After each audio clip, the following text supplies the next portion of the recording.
Shabbat Shalom, everybody. Thank you for joining me once again. It's lovely to be together, albeit not entirely as we'd like. I wish good health to all of you who may be unwell, and condolences to all those who have suffered losses at this very difficult time. We are perhaps more aware than ever right now that there is a fragility about happiness. It can so easily be tinged with sadness or struck down altogether by tragedy.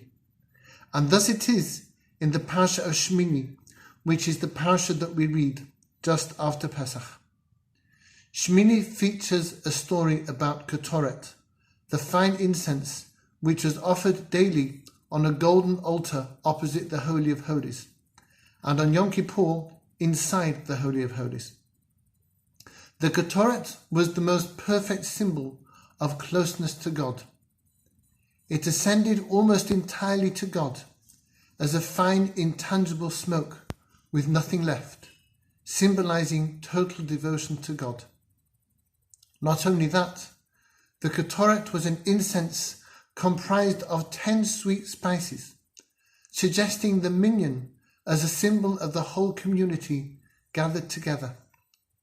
And it had an 11th ingredient called chelbana or galbanum, which is described by the Perfume Society as bitter and earthy, suggesting that while we needed a community to have a critical mass of good people, they have to be strong enough to allow bad people to live and grow among them.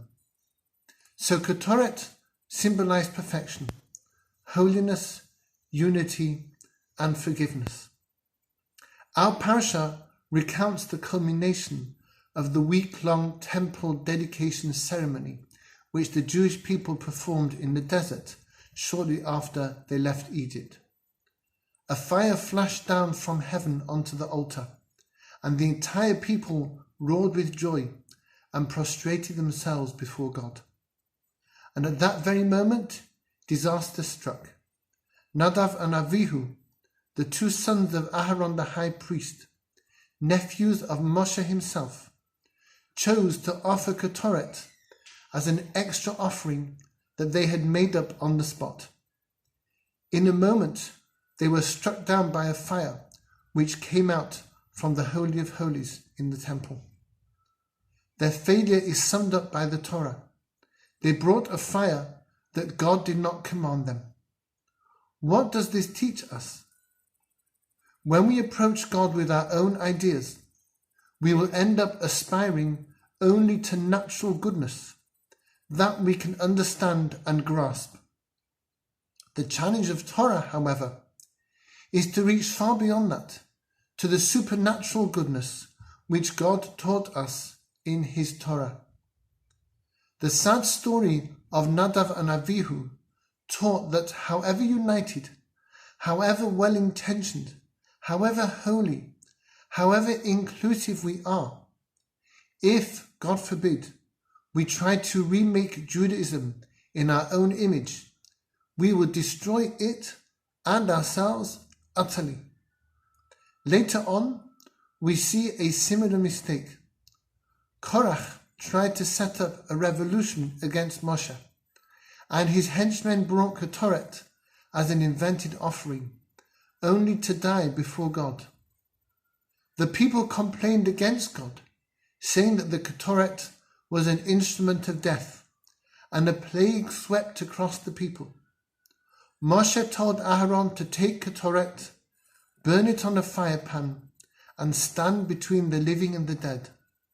Aharon did so, and the plague stopped. Here was Ktoret on the side of the angels. The Midrash relates that when Moshe had received the Torah on Mount Sinai, the angel of death had told him that Ktoret would stop death in its tracks.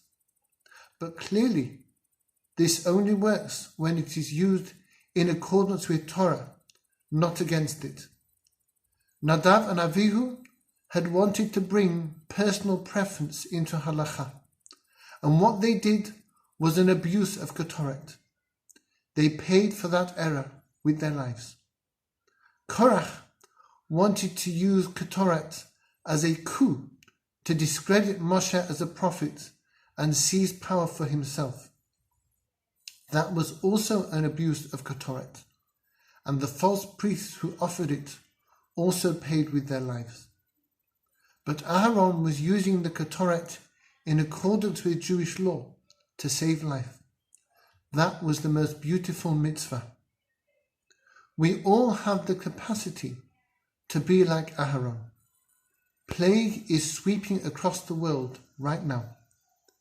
Though we have no actual Ktoret, we know its secrets, and now of all times, we are called to make the Ktoret secrets come alive in our own lives. We are called to devote ourselves entirely to God, like the Ktoret, which was entirely burned on the altar and ascended heavenward. We are called to play a part in the community, like the Ktoret, which had 1,000,000 of beautiful spices.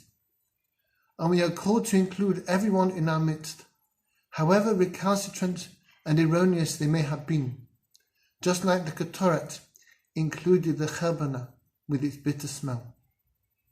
In Edra United, I see a lot of this. Our prayers and learning continue both individually and as a community on Zoom and Facebook, despite the tremendous obstacles in our way.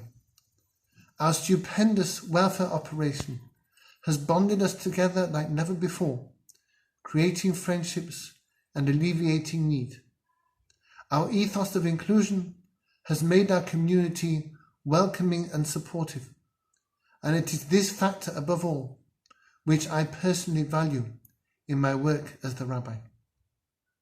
May our Ktoret endeavors bring blessing and the end of plague to our troubled world, and may we all be blessed with life, the end of suffering and division, and the life-giving divine presence among us. And then, please God, we will attain a happiness that is not fragile, that is not tinged with tragedy, that is never struck down, but which is firm and enduring forever with the blessing of God.